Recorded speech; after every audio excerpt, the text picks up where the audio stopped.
बिना आरक्षण को हाथ लगाए हम आरक्षण खत्म कर देंगे, वही किया इसने। मेरे नाम के हाँ है कि नारे लगा रहे हैं, और चवन्नी छाप बाबा का उसके सर का तो चवन्नी भी नहीं लगाएंगे हम लोग। रेप बलात्कार का दे रहे हैं, धमकी दे रहे हैं मुझे, और मेरे घर की रेकी करवा रहे हैं। ये तो नशे में गांजा फुल करके बैठा जिस हिसाब से वो बोल रहा है। महिलाओं को बोल रहा है कि महिला राष्ट्रपति तो बन सकती है लेकिन वो शंकराचार्य नहीं बन सकती। आप बताओ इतना बड़ा धर्म हो गया जो पैदा कर रही है औरत, वो अछूत है। हाँ, और तुम उससे पैदा हो करके बहुत बड़े वो बन गए हो, बहुत बड़े तुम सचूत बन गए हो, अच्छे बन गए हो तुम। मोहन भागवत जब अपना चड्डी संभालने का आया तो सब कुछ अब वो बोलने लगेंगे और हम लोग मान जाएंगे। इतने बेवकूफ़ हैं क्या हम लोग? 2024 का चुनाव है, ये उसके लिए बोल रहे हैं ताकि फिर से वोट ले और संविधान पूरी तरह ख़त्म कर दें। आखिर बताइए, एससी एसटी की 35 लाख नौकरियां चली गई हैं। अब मैं नहीं कहूँगी कि नेताओं के भरोसे बैठना चाहिए। आज भी हम लोग को पता नहीं चल रहा है कि हमारा वोटर लिस्ट से नाम कट रहा है। प्रियंका जी, आज आप लोग जंतर मंतर पर आए हैं और आपने लिखा है जातिगत जो उत्पीड़न है उसके खिलाफ जंग का ऐलान कर रहे हैं। किससे है जंग आप लोगों? देखिए, सबसे ये जो मनुवादी लोग हैं ना, अब ये राजेंद्र पाल गौतम जी ने क्या ही कहा था, सिर्फ 22 प्रतिज्ञाएं तो दोहराई थी, और क्या कहा था। अब उस पर बोल रहे हैं कि उनके 50 लाख का उनके सर पे इनाम रख दिया गया। हाँ, तो मैं तो बोल रही हूँ कि हम लोग वो चवन्नी छाप बाबा का उसके सर का तो चवन्नी भी नहीं लगाएंगे हम लोग। चवन्नी के लायक भी नहीं है। परमहंस है वो नहीं, वो चवन्नी, वो उसको अगर आप देखोगे ना तो बिल्कुल नशे में गांजा फुल करके बैठा जिस हिसाब से वो बोल रहा है। मैंने भी सुना है, पूरा फुल गांजा करके बैठा हुआ है वो पूरा। तो लाखों लोग उनके विचारों पे चलते हैं। आप देखो, लाखों लोग, कौन लाखों लोग? हम आप चलते हैं? नहीं चलते हैं। और कितनी बड़ी पॉपुलेशन है हमारी, 85% पॉपुलेशन है। कौन से लाखों लोग चलते हैं? संतों की ये भाषा होनी चाहिए, आपको लगता है? देखिए, संतों की ये भाषा तो होनी ही नहीं चाहिए, और सच में वो संत है ही नहीं। अगर संत होता तो ऐसा वो बोलता। वो तो जातिवाद से पीड़ित इंसान है। कार्रवाई भी नहीं हुई उनके ऊपर कोई। देखिए, कार्रवाई कैसे होगी? आप देख रहे हो कि जज आपके न्यायालय में, आपके जुडिशरी में कौन लोग बैठे हुए हैं? हमारे लोग हैं। हमारे तो चाचा ताऊ भी लोग नहीं है जो हम लोग को उठा के जज बना देंगे। उसके लिए आपको चाचा ताऊ आपके होने चाहिए ना जुडिशरी में। हमारे आपके हैं नहीं है तो कैसे बनेंगे हम लोग? बन पाएंगे? देखिए, उसके लिए तो ये जो सिस्टम है, मोदी जी एक ला रहे थे वहाँ पे कि ये परीक्षा के थ्रू जाना चाहिए जज में। कॉलेजियम सिस्टम खत्म। हाँ, कॉलेजियम सिस्टम खत्म होनी चाहिए, परीक्षा के थ्रू जाना चाहिए, तभी ये हो सकता है। और आप देखिए, यूपीएससी में परीक्षा के थ्रू भी जाते हैं तो क्या होता है? आप बताओ कि मान लो 100 सीटें हैं किसी भी जगह पे, 50 सीटें पहले ही रिजर्व हैं, 50 सीटें पहले जनरल कैटेगरी के लिए रिजर्व हैं, 10% ईडब्ल्यूएस आ गया, 60% हो गया, 40 सीटें बची, उसमें ओबीसी, एससी, एसटी, माइनॉरिटी सबको ढकेल दिया गया। बताओ कैसे डेवलपमेंट हो पाएगा? मतलब इन लोगों ने तो जाति जो सर्वोच्चता है वो तो बना के रखी ना।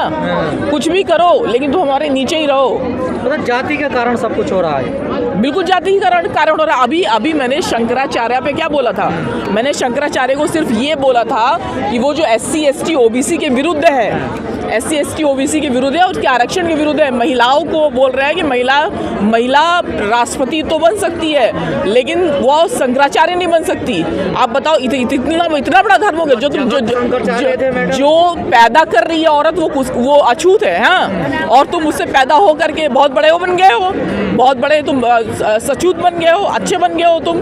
जी प्रियंका जी, आप लोग आए दिन सड़कों पे तो आते हैं उत्पीड़न के खिलाफ, लेकिन उत्पीड़न रुक नहीं रहा है देश में। लगातार आए दिन कोई ना कोई घटना सामने आई जाती है। देखिए, अगर आप देखेंगे ना, अगर उत्पीड़न बढ़ गया है तो समझ लो हमारा आवाज़ उन लोगों तक पहुंच रहा है। मतलब वो लोग डर रहे हैं अब हम लोग से डर रहे हैं, और उत्पीड़न इसीलिए कर रहे हैं ताकि वो हम लोग को डरा पाए। लेकिन अब ये डर रहे हैं, वो तो धमकी दे रहे हैं आप लोगों को।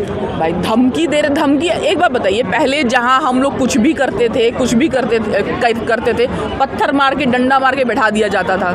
अब उन लोग को धमकी देनी पड़ रही है, मारने के लिए बोलना पड़ रहा है, गला काटने के लिए बोल रहे हैं, मेरे नाम के हाँ है कि नारे लगा रहे हैं, और रेप बलात्कार का दे रहे हैं, धमकी दे रहे हैं मुझे, और मेरे घर की रेकी करवा रहे हैं। ये डर उन लोगों का दिखा रहा है, ये डर उन लोगों का दिखा रहा है। हाँ, शासन प्रशासन में हमारे कोई लोग नहीं है तो कार्रवाई होती नहीं है। बात ये है, जिस बात की आप लोग लड़ाई लड़ रहे हैं लंबे समय से, अब वही बात मोहन भागवत कह रहे हैं कि जाति मुक्त बनाना है भारत को। मोहन भागवत जब अपना चड्डी संभालने का आया तो सब कुछ अब वो बोलने लगेंगे और हम लोग मान जाएंगे। इतने बेवकूफ़ हैं क्या हम लोग? इतने बेवकूफ़ है। मोहन भागवत को खुद पे भी विश्वास नहीं है, क्योंकि उसका एक अपना देख लीजिए कि अगर उन पे खुद पर भी विश्वास होता तो 15 लाख 2 करोड़ नौकरी, महिला बेटी सबको बचाना है, ये सब करते तो इन सब चीज़ों को करते।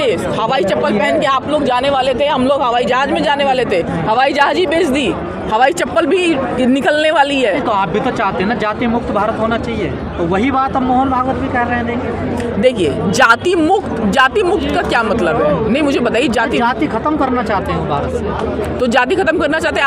आरएसएस में हमारे लोगों को बैठाएंगे, आरएसएस मुखिया बनाएंगे, एससी एसटी ओबीसी को किसी को बनाएंगे क्या? तो आप बनाएंगे ना, वो स्टार्टिंग कर रहे हैं, देखिए शुरुआत कर रहे हैं। देखिए जो लोग दोगले टाइप के लोग होते हैं ना, वो लोग सिर्फ बोलने की बात है। चुनाव आ रहा है, 2024 का चुनाव है, अगर आपको पता हो या ना हो 2024 का चुनाव है, ये उसके लिए बोल रहे हैं ताकि फिर से वोट लें और संविधान पूरी तरह खत्म कर दें। आखिर बताइए एससी एसटी की 35 लाख नौकरियां चली गई हैं, 35 लाख नौकरियां चली गई, सिर्फ 5 लाख नौकरियां बची हैं। और नौकरियों के लिए कहाँ आंदोलन होता है देश में? देखिए आंदोलन नौकरियों एससी एसटी के बताइए सामाजिक न्याय का सारा प्रक्रिया था, है ना। हम लोग अगर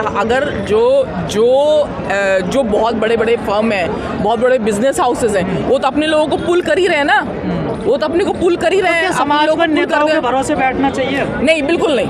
अब मैं नहीं कहूँगी कि नेताओं के भरोसे बैठना चाहिए, अपना निकलिए। देखिए नेता को जनता ही बनाती है, और समझ लीजिए अब नेता पे भरोसा करने लायक नहीं है। जो नेता को लगता है कि ये नेता वाकई निष्पक्ष है, और वो समझ में आ जाता है, उसके चाल चरित्र से समझ में आ जाता है, तो उसके साथ अगर वो कर रहे हैं तो करिए काम उनके साथ में, वरना तो जनता को अपने फैसले खुद लेने पड़ेंगे। कई लोग सोशल मीडिया पे लिख रहे हैं कि केजरीवाल जी जो है माननीय मुख्यमंत्री दिल्ली के, उन्होंने राजेंद्र पाल गौतम जी का उत्पीड़न किया है। देखिए आप सहमत हैं इस बात से?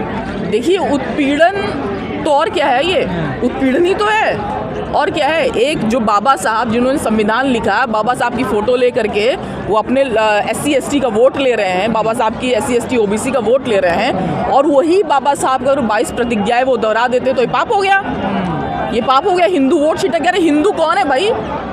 15% सिर्फ जनरल कैटेगरी के लोग हैं, बाकी लोग कौन है? हम ही लोग को तो हिंदू बोल रहे हैं, हम ही लोग तो वोट दे रहे हैं। तो मैम आपने अभी कहा आप हिंदू नहीं है। देखिए वो उनकी नज़र में तो वही बोल रही हो ना, वही तो मैं बोल रही हूँ ना कि वो बंदा तो बोल ही रहा है ना कि हिंदू तो हम ही लोग को बोल रहा है ना, वो तो क्या हम लोग का वोट नहीं चाहिए उसको? आप लोगों को क्यों जरूरत पड़ रही है बौद्ध धर्म की दीक्षा लेने की? देखिए बौद्ध धर्म की दीक्षा लेना इतना ज़रूरी है कि अगर आप उसमें घुस जाते हैं तो आप सिर्फ सीधे बौद्धिस्ट हो जाते हैं, चाहे ओबीसी के हों, चाहे एससी एसटी के हों, और एक अलग जमात हो जाती है वो, और वो बहुजन जमात हो जाती है। फिर आपको अपने अंदर कोई कैटेगराइज करने की जरूरत नहीं है। उसी बात का डर सता रहा ना आरएसएस को। आरएसएस कह रही है हिंदू कम हो रहे हैं देश में। बढ़िया है, कम हो रहे हैं। पहले भी ये कभी हिंदू का कोई मतलब नहीं था यहाँ पे, बौद्धिस्ट कंट्री थी ये। अगर एंशिएंट हिस्ट्री वो पढ़ के देख लें, सब कुछ करके देख लें, पढ़े लिखते तो है नहीं ये लोग, पोथा पत्री उपनिषद ये सब उसी में पढ़े रहते हैं। क्या बात कर रहे हैं मैडम? वो कह रहे हैं बुलबुल पे बैठ के जाते थे, तो बताइए ना, बुलबुल पे कोई बुलबुल पे बैठ के आते थे, जाते थे। तो ये किसी पढ़े लिखे इंसान का बात है क्या? ये कोई पढ़ा लिखा इंसान, उनको ये पढ़ा लिखा इंसान का दिमाग की उपज है, किसी पागल इंसान का ये दिमाग की उपज है? बताओ कि हवा में उड़ के चले जा रहा है। मैम आपने कहा कि समाज को अपने नेतृत्व को पहचानना होगा, लेकिन यही वही समाज है जिसने बाबा साहब को नागपुर से चुनकर नहीं भेजा था और उनको बंगाल से चुनकर जो है सदन में जाना पड़ा था। देखिए उस वक्त अगर आप देखेंगे जो स्थिति थी उनको जहाँ से वो चुन रहे थे, एक तो सबसे पहले आज भी हम लोग को नहीं मालूम है कि, देखिए आज भी हम लोग को नहीं मालूम है कि हम लोग का वोटर लिस्ट से नाम कट रहा है। बताइए आप, 75 साल हो गए ना, 75 साल हो गए आज़ादी को, आज भी हम लोग को पता नहीं चल रहा है कि हमारा वोटर लिस्ट से नाम कट रहा है। उसके ऊपर भी अगर वो जीत जाते हैं तो फिर ईवीएम से खेलते हैं। उसके ऊपर भी अगर उसके ऊपर भी उनको अत्याचार करना होता, अपने पक्ष में वोट करना होता, नहीं दिलवाना होता है वोट, तो SC ST OBC मुस्लिम जाता तो उनको पीटा जाता है और हत्याएं की जाती हैं। तो बताइए, एक वोट ने हम सब लोग को राजा बनाया हुआ है, अगर इसको अभी नहीं पहुंचाने तो ये समझ लीजिए लोकतंत्र का आखिरी पड़ाव चल रहा है, आखिरी पड़ाव चल रहा है। फिर अपने बच्चों को भी हम लोग खिला नहीं पाएंगे। और जो यहाँ खड़े होकर बोल रहे हैं ना, आर्टिकल 19 हट गया, इसके बाद यही होगा। अगर 2024 में बीजेपी आ गई, आर्टिकल 19 अगर ये हट गया, और हट ही जाएगा वो, जिस हिसाब से धज्जियां उड़ाई जा रही हैं। और ये आप निजीकरण क्यों हुआ बताइए? देश के भले के लिए हुआ? नहीं। जब से ये अटल की योजना थी कि बिना आरक्षण को हाथ लगाए हम आरक्षण खत्म कर देंगे, वही किया इसने। संविधान 103 संशोधन के हवाले से जो अभी EWS के कोटे को खत्म किया गया, उस पर क्या कहना है? देखिए, मैं तो अगर एक उससे मैं आपको बता रही हूँ, एक उदाहरण दे रही हूँ मैं। कहीं 100 सीटें निकली, 50% पहले ही रिजर्व है, 50% पहले जनरल कैटेगरी के लिए रिजर्व है, 10% और EWS का कर डाल दिया, 60% ले लिया, 40% में सबको समेट दिया। तो ये कहाँ से न्याय हो गया? ये कहाँ से न्याय है? और आपको न्याय मिल पाएगा क्या? आप मुझे बताइए, न्याय मिल पाएगा? हमारे जुडिशरी में हमारे लोग नहीं है। जिन लोगों ने पूरा वो सुनाया, जो जजमेंट सुनाई, उनमें से कितने लोग हमारे थे? ये तो वही वाली बात हो गई ना, जब टीवी डिबेट में बैठाते हैं तो SC ST के मुद्दे पर सवर्णों को बैठा देते हैं, ब्राह्मणों को बैठा देते हैं कि उनके बारे में बात कीजिए। माइनॉरिटी का मुद्दा है तो उस पर बैठा देते हैं कि आधार पे फैसला दिया गया है ना। देखिए, 5 जजों में से 2 तो खिलाफ थे इस फैसले के, 3 पक्ष में थे, तो बहुमत के आधार पर CGI भी शामिल थे। हाँ, नहीं, वो CGI भी शामिल थे। मैं बोल तो रही हूँ, CGI भी शामिल थे। तो अगर एक बात बताइए आप लोग, CGI शामिल थे, उनको क्या दर्द पता है? उनको दर्द पता है? उनको तो जाति की सर्वोच्चता, मतलब उन्होंने वहाँ पे ये दे करके ये किया कि जो जाति की सर्वोच्चता बरकरार है, आर्थिक पे हो या सामाजिक पे, उसको बरकरार रखा गया है। अब जैसे कि आप बोलो कि 40% में सबको समेट दिया गया है और पॉपुलेशन 85% की है, हाँ, तो ये लोग हम लोग तो अभी उभरी नहीं पाएंगे।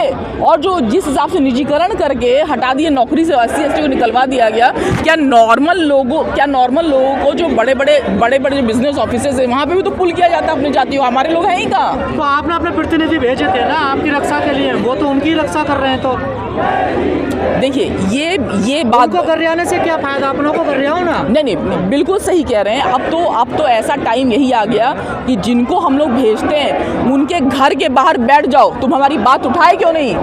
तो मतलब अब बिल्कुल लालच में नहीं पड़ना है, किसी भी लालच में, ना शाम का दारू मुर्गा, किसी भी लालच में नहीं। उनके बैठो, हमारी तुमने बात क्यों नहीं रखी, क्यों नहीं उठा हमारी बात रखी, और नहीं रख रहे हो बात, तो अब समझी जाओगे अगली बार से किसको चुनना।